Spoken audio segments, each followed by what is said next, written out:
안녕하세요. 알기 쉬운 성경 이야기 세 번째로 오늘은 여러분과 함께 레위기를 같이 나눠 보려고 합니다. 우리가 성경을 보다 보면 레위기는 참 어려워요. 그래서 성경을 이렇게 통독하다 보면 그냥 빨리 지나갔으면 합니다. 너무 내용이 좀 어렵고 반복되는 내용이 많다 보니까 좀 빨리 지나가길 원해요. 어떤 목사님이 교회가 부흥하지 않으려면 레위기를 강해라, 그런 얘기도 있다 그래요. 그런데 그 레위기라는 성경이 어떤 의미를 가지고 있는지를 알게 되면 그 레위기는 굉장히 중요하게 다가옵니다. 이스라엘은 그 라피스쿨이라는 게 있어요. 그 라피스쿨에서 성경을 배우는데 가장 먼저 배우는 성경이 레위기입니다. 그리고 모세 오경에 창세기, 출애굽기, 레위기, 민수기, 신명기 중에 딱 중심이 뭐냐면 레위기예요. 그래서 이 레위기가 가진 의미와 그 내용이 얼마나 중요한지를 알기에 그 라피스쿨 이스라엘에서는 반드시 제일 먼저 레위기를 배운다 그래요. 가르치고. 오늘 레위기는 두 가지를 우리에게 던집니다. 하나는 뭐냐면, 제가 좀 쉽게 설명하면 하나님께 나아가기, 두 번째로는 하나님과 살아가기 라는 것으로 쉽게 좀 시작해 보고 싶습니다. 그 레위기는 이것으로 시작이 돼요. 그게 뭐냐면 하나님이 회막에 있는, 성막에 있는 모세를 부르시는 것으로 시작이 됩니다. 우리가 지난번 출애굽기를 나눴는데 출애굽기의 마지막을 보시게 되면 무엇으로 끝나냐면 출애굽기는 성막의 완성으로 끝납니다. 그러면 레위기는 그 성막에 있는 모세를 불러서 시작하죠. 우리가 어떤 제품을 사거나 어떤 물건을 이렇게 온라인으로 신청해 오면 제일 먼저 물건이 도착하면 무엇부터 보죠? 네, 그 제품에 대한 사용 설명서를 보게 됩니다. 레위기는 마치 성막의 사용 설명서이기도 하고요. 그리고 또 이제 장차 나중에 가나안 땅에 들어가는데 이 레위기가 쓰여질 때는 이 성막이 지어지고 한때는 언제냐면 출애굽한 지 채 2년이 지나지 않아요. 그렇기 때문에 그 광야에서의 하나님의 백성으로 살아가는, 또 가나안 땅에 들어가서 하나님의 백성으로 살아가는 마치 지침서, 사전에 알아야 될 사용 설명서 같은 거예요. 네, 그래서 레위기라는 성경은 뭐냐? 사용 설명서다 라고 생각하고 그 레위기를 시작했으면 좋겠어요. 아까 뭐라고 말씀드렸죠? 레위기는 하나님께 나아가기. 첫 번째로 어디로 나아가느냐? 성막으로 나아가게 됩니다. 그 레위기에 두 가지의 주제가 되는 말씀이 있어요. 첫 번째는 레위기 17장 11절에 있는 말씀입니다. 육체 생명은 피에 있음이라. 내가 이 피를 너희에게 주어 제단에 뿌려 너희의 생명을 위하여 속죄하게 하였나니 생명이 피에 있으므로 피가 죄를 속하였느니라 라는 말씀이 있습니다. 성막을 짓고 제일 많이 한 제사가 뭔가요? 그것은 죄를 용서받는 겁니다. 우리가 성막이 가진 정체성이 있잖아요. 하나님이 임재하신다, 하나님께 예배드린다, 하나님께 제사를 드린다, 죄 용서를 받는다. 이런 성막의 큰 정체성을 가지고 있잖아요. 그런데 성막에서 드려진 제사들이 있어요. 제가 말씀드리면 첫 번째는 번제예요. 번제는 모든 제사의 모델이에요. 모델. 희생제물을 드려서 가죽을 벗기고 희생제물을 드려서 그걸 온전히 불태우는 번제는 모든 제사의 기본이 되고 그 다음에 모델이 되는 번제가 있어요. 두 번째는 소제예요.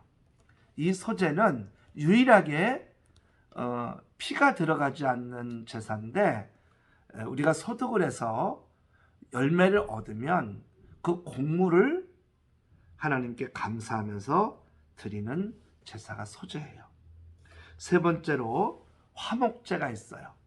우리가 하나님과 화목하고 또 사람들과 화목하기 위해서 화목제를 드리는데 이 화목제는 반드시 이 고기를 드리고 그 고기를 이웃과 나눠요. 그 고기를 이웃과 나눠서 화목의 제사의 의미를 살려가요. 그 다음에 속죄제가 있어요. 이건 죄를 용서받기 위해 드리는 제사가 있어요. 속죄제가 굉장히 많이 드려졌겠죠. 그리고 속건제가 있어요. 누구한테 잘못을 했어요. 그런데 그 잘못한 것에 대해서 배상을 하기 위해 또 성적 범죄를 저지르면 속건제를 드려요.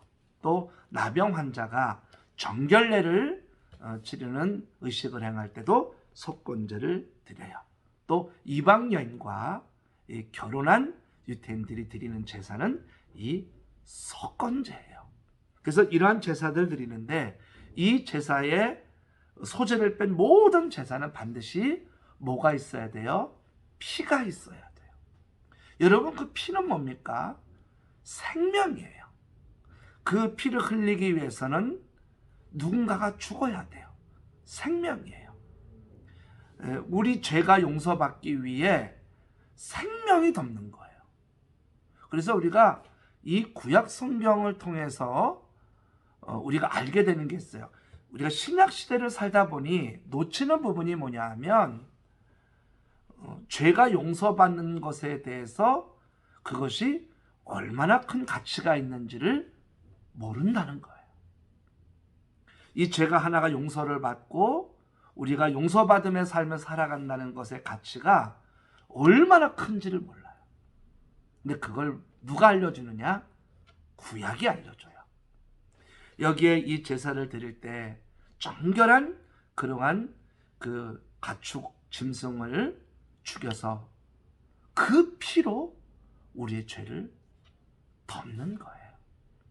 그것이 성막에서 이루어진 그러한 제사예요. 얼마나 죄가 심각하면 생명과도 같은 피로 덮습니까? 그것으로만이 용서받을 수 있는 거예요. 죄가 얼마나 심각한지 알 수가 없습니다. 그런데 이러한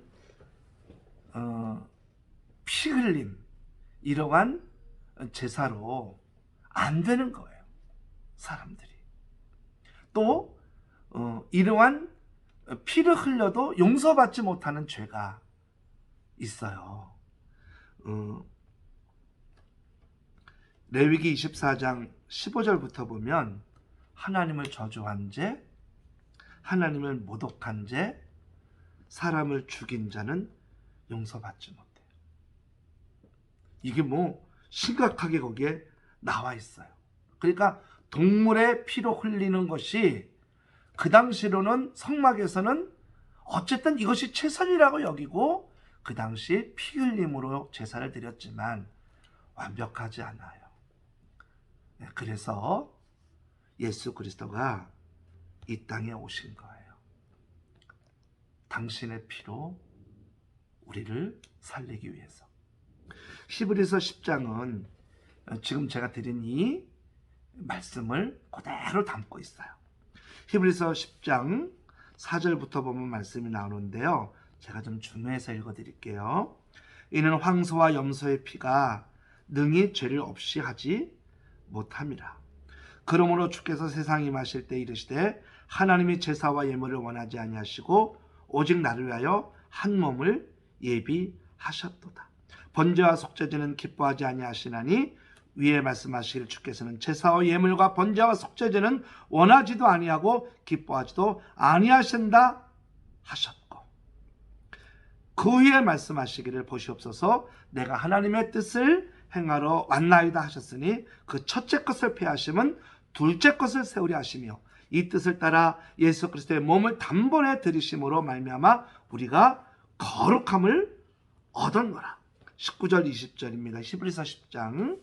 그러므로 형제들아 우리가 예수의 피를 힘입어 성소에 들어갈 담력을 얻었나니 그 길은 우리를 위하여 휘장 가운데서 열어놓으신 새로운 살 길이요 휘장은 곧 위에 그의 육체니라 라는 말씀이 있잖아요. 결국은 예수의 피가 우리를 덮어야 살게 되는 거였어요.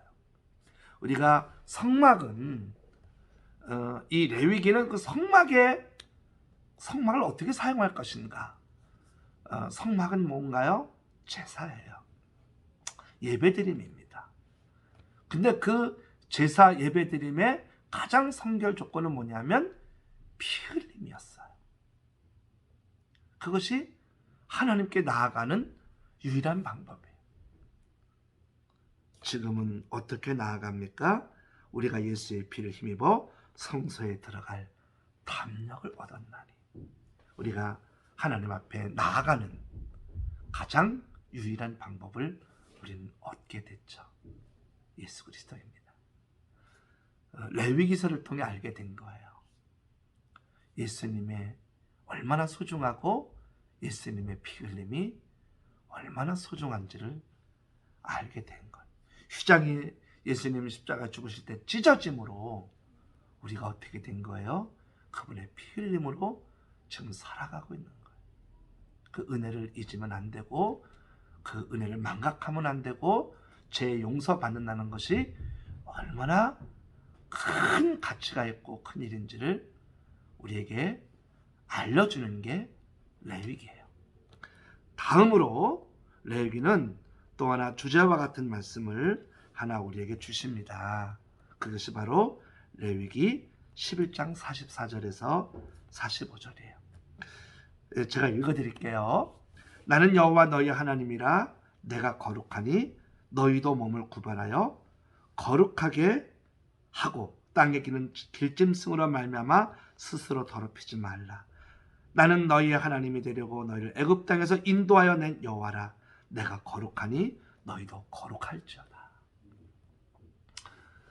레위기에 90번이나 언급될 정도로 이 거룩이라는 단어가 나옵니다. 거룩은 뭔가요? 거룩은 세상과 구별된 성별된 거예요. 그것을 거룩이라 그래요. 그러면 내가 거룩하니 너희도 거룩하라 이 말씀을 우리가 어떻게 받아들여야 될까요? 내가 거룩하니까 너희도 거룩해서 우리 함께 살아가자는 얘기로 들리지 않습니까? 그래서 아까 제가 레위기는 하나님께 나아가기, 두 번째로는 하나님과 살아가기. 우리가 요즘에 신앙생활 하면서 교회에서 예배드리는 거, 또 교회 밖에 나가 삶 속에 어떻게 예배자의 삶을 살아갈 것인가가 늘 우리에게는 숙제이고 기도 제목이고 신앙이 그거잖아요. 예배를 얼마나 잘 드리나, 나가서 또 얼마나 하나님 백성으로 살아갈 것인가. 그 내용을 세상에 레위기가 담고 있는 거예요. 레위기가 어떻게 예배 드릴 것인가, 어떻게 살아갈 것인가, 이것이 레위기에 담아 있는 겁니다. 그런데 이제 우리는 이 거룩이라는 단어를 생각할 때마다 자꾸 머리에 떠오르는 게 뭐냐면 성별되고 구별되다 보니 그러면 격리돼야 된다, 따로 살아야 된다. 그래서 이 거룩하다, 성별되다라는 얘기를 들을 때마다 늘 머릿속에 떠오르는 건 어느 기도원에 가서, 어디에 가서 일반 세상에 더러운 죄 있는 사람들과 어울려 살지 않는 것, 그것이 거룩이라고 우리는 생각할 때가 많습니다. 그런데 레위기는 전혀 다른 얘기를 한다는 거죠. 이 거룩을 그렇게 강조하고 그렇게 하나님과 살아가는 것을 가르쳐준 레위기, 하나님이 직접 레위기가 27장 중에 20장을 하나님이 모세를 부르셔서 알려준 걸 적은 거예요. 하나님이 가르쳐 주신 거예요. 레위기는 이 모세가 자기가 만든 내용이 아니고 자기가 이렇게 기억해서 만든 게 아니라 하나님이 말씀해 주신 성경이거든요.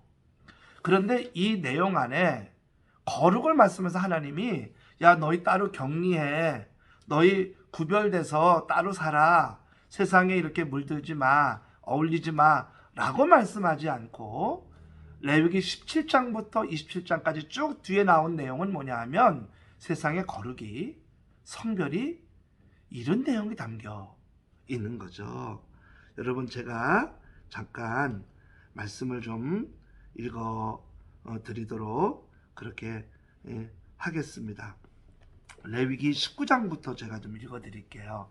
여러분이 좀 시간 되시면 좀 읽어 가셨으면 좋겠어요. 레위기 19장 3절부터 18절인데 제가 중간중간 좀 읽어 갈게요. 거룩에 대해서 말씀하시면서 어떻게 말씀하셨냐면 너희 각 사람은 부모를 경외하고 나의 안식일을 지키라.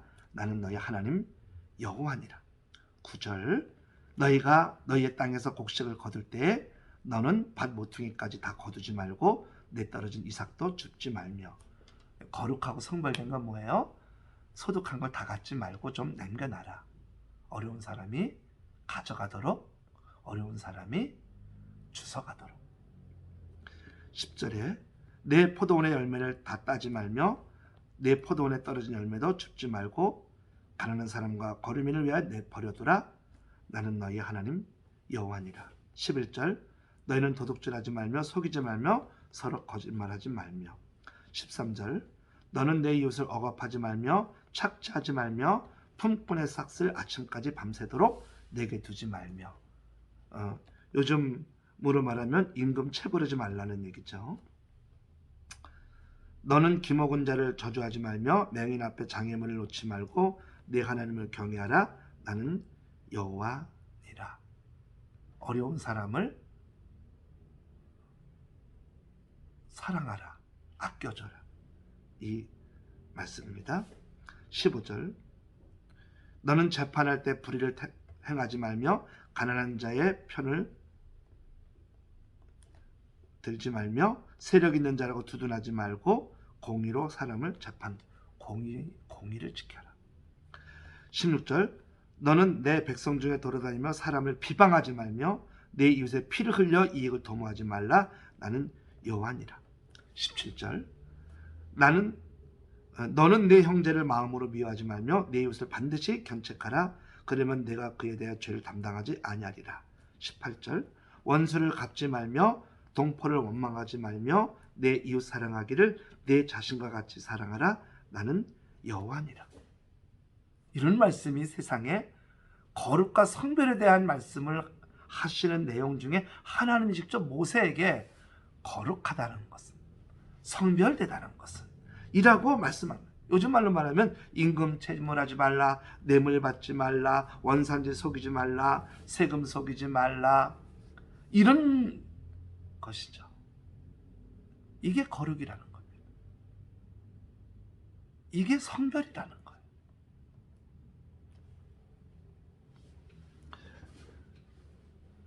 특별히 18절 말씀 원수를 갚지 말며 동포를 원망하지 말며 내 이웃 사랑하기를 내 자신과 같이 사랑하라. 나는 여호와니라. 이 말씀은 유대인들이 받았잖아요. 근데 이 말씀대로 살아가지 못했다니까. 하나님께 나아가는 거는 잘한 것 같아요. 물론 그것도 나중엔 마음을 다하지 못한 것도 있고 하나님이 기뻐하지 않은 제사도 있었으나, 그런데 하나님과 살아가는 것은 정말 망점이었던 거예요. 우리가 이미 레위기에 이 말씀이 있다는 것을 우린 놓칠 때가 많았던 거죠. 신약 때 예수님이 원수를 사랑하라 몇 번? 뭐 70번씩 7번 뭐 원수를 사랑하라. 내 이웃을 내 몸과 같이 사랑하라. 이게 예수님으로부터 출발된 얘기라고 우리가 생각할 수 있지만 예수님은 이미 구약에 있는 말씀을 우리에게 풀어서 설명한 거예요. 이게 하나님이 우리에게 원하신 거룩한 삶이라는 거예요. 사랑하는 성도 여러분, 레위기 오늘 여러분과 함께 말씀을 나눠갔습니다. 되게 어려운 성경이고 야 이거 어떻게 이거 보나 했던 그 성경인데 이 내용 안에 레위기는 사용 설명서구나. 어떻게 사용해 갈지를 우리에게 가르쳐주는 사용 설명서. 사용 설명서를 읽어야 제품을 사용하잖아요. 우리가 예배 생활도 또 세상에 나가 하나님의 백성 살아가는 것도 사용 설명서가 있다면 얼마나 우리가 지혜롭고 하나님 원하시는 삶을 살아가겠습니까? 그러므로 레위기는 구약의 레위기는 우리 신앙의 사용 설명서, 하나님께 나아가고 하나님과 살아가는 정말 특별한 성경입니다. 다시 여러분에게 레위기가 소중함으로 다가오시길 주님의 이름으로 축복합니다. 기도하겠습니다. 좋으신 하나님 감사합니다. 오늘 알기 쉬운 성경 이야기 세 번째 레위기를 나눴습니다. 레위기 속에 담겨있는 그 은혜를 발견하게 하시고 이제 레위기가 더 우리의 믿음 가운데 다가와서 레위기가 재밌고 레위기의 말씀을 따라 살아가는 하나님께 더 나아가고 하나님과 같이 더 살아가는 소중한 믿음의 삶이 되게 하여 주옵소서. 감사합니다. 예수님의 이름으로 기도하옵나이다. 아멘.